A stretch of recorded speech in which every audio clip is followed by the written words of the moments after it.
So hello dear student, কেমন আছো? I hope প্রত্যেকে শুধু ভালো না, ভীষণ ভালো আছো। স্ক্রিনের ওপর একটা প্রশ্ন দেখা যাচ্ছে, তাই না?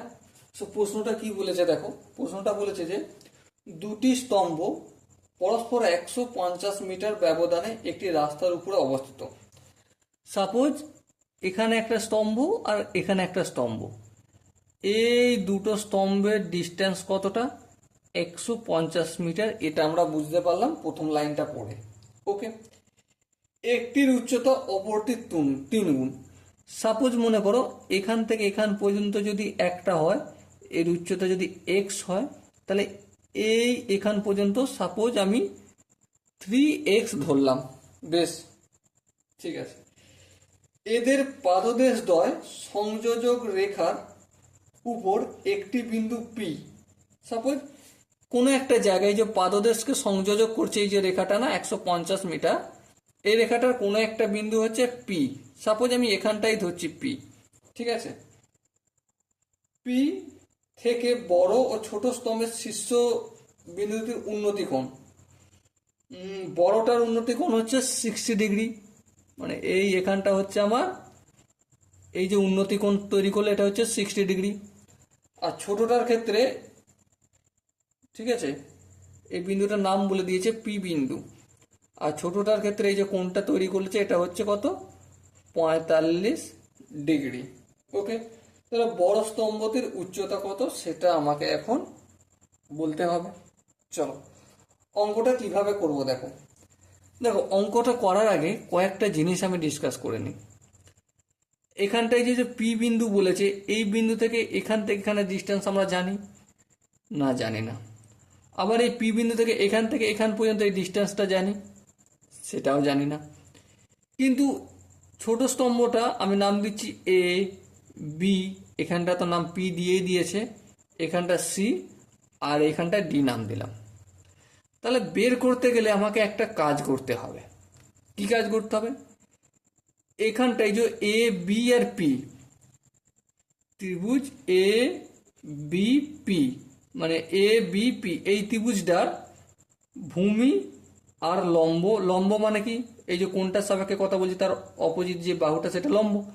তাহলে লম্ব বাই ভূমি, তাহলে লম্ব হচ্ছে কি? লম্ব হচ্ছে এবি। এবি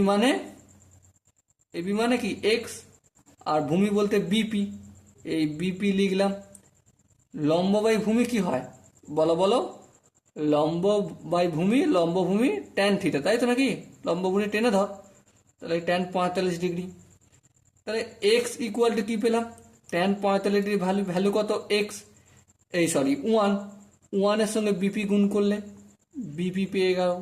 তাহলে এক্স সমান আমি কি পেলাম? বিপি। বলো এখানটা কি তোমরা বুঝতে পেরেছো? আই হোপ প্রত্যেকে বুঝতে পেরেছো। চলো এর পরের স্টেপে যাই। এর পরের স্টেপে হচ্ছে এই যে 60 ডিগ্রি, এই কোণটার সাপেক্ষে এটা কি? লম্ব। আর হচ্ছে সিপি, এটা হচ্ছে ভূমি। আচ্ছা, তাহলে লম্ব ভূমি, লম্ব বলতে 3x, আর ভূমি হচ্ছে সিপি।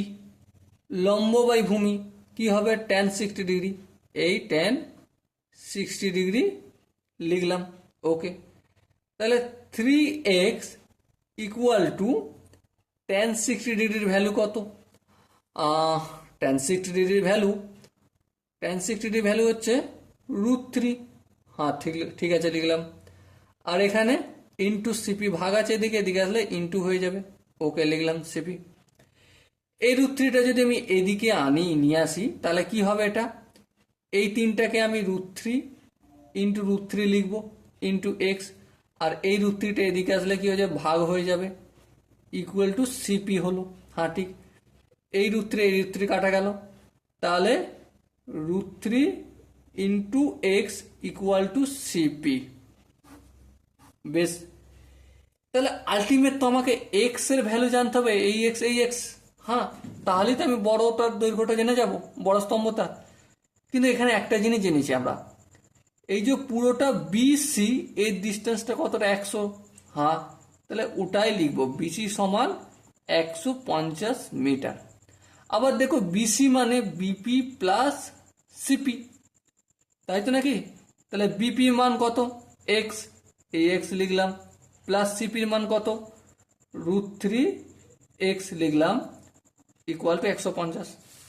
তাহলে দেখো এই দুটো জায়গা থেকে যদি এক্স কমন নিই তাহলে 1 প্লাস √3, হ্যাঁ, ইকুয়াল টু 150। হ্যাঁ ঠিক আছে, কোনো অসুবিধা নেই। তাহলে দেখো এক্সটা দিকে রইলো, অপোজিট সাইডে যদি পাঠাই আমি কি হবে, 150/1 প্লাস √3।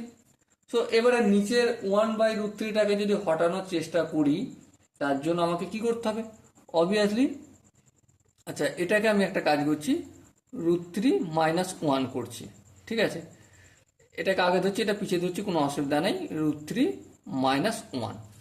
যদি তাই হয় তাহলে √3 a plus b into a minus B, তাহলে কিসের সূত্র, a² মানে 3 - 1, আর উপরে যেমন আছে 150 ইন্টু √3 - 1। 3 থেকে যদি 1 বিয়োগ করি কত হয়, উপরটা প্রথমে লিখে দিই, 2 হয়। এবার দেখো এটা আমরা এক্স জানি, হ্যাঁ ঠিক এক্স জানি। এবারে বলো একটা কথাটা কি, এই এক্স এর সঙ্গে 2 এর সঙ্গে 150 ভাগ করবো, তাহলে কত হবে, 75। তাহলে এক্স ইকুয়াল টু কি পেলাম, 75 ইন্টু √3 - 1 পেলাম। হ্যাঁ ঠিক আছে, কিন্তু আমাকে কি জানতে হয়েছে, এটাই শেষ না, আমাকে জানতে হবে 3x জানতে হবে। তাহলে 3x মানে কি, এখানে আমি 3 দিয়ে গুণ করব, আর এখানে 75কে যদি 3 দিয়ে গুণ করি, 3 × 5 = 15, 5 হাতে থাকে 1, 3 × 7 = 21, 22, তাহলে 225 √3 - 1 এত মিটার বড় স্তম্ভতার উচ্চতা। ওকে, আই হোপ প্রত্যেকে বুঝতে পেরেছো। যদি কোনো জায়গায় বুঝতে অসুবিধা থাকে, ডাউট থাকে, কনফিউশন থাকে, তার জন্য কি করতে হবে, কমেন্ট বক্সে জানাতে হবে। ওকে, সো ডিয়ার স্টুডেন্ট, দেখা হচ্ছে পরবর্তী সেশনে। ততক্ষণ পর্যন্ত ভালো থেকো, সুস্থ থেকো এবং জয় হিন্দ।